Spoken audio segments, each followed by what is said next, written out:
Sa iba pang balita, inalis na ng Commission on Elections ang una nilang plano na gawing automated ang barangay at SK elections. At sa halip mananatili ang halalan sa Oktubre na mano-mano. Para sa detalye, balitaan mo kami via phone patch, Fred Monteza.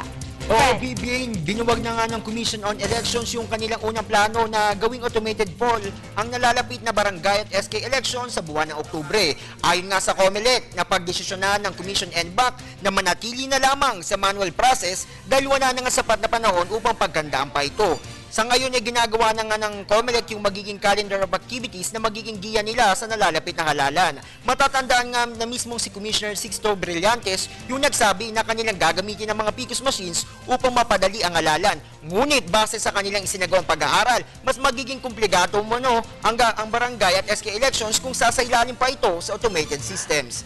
Para sa Telebisyon ng Bayan, Fred Monteza.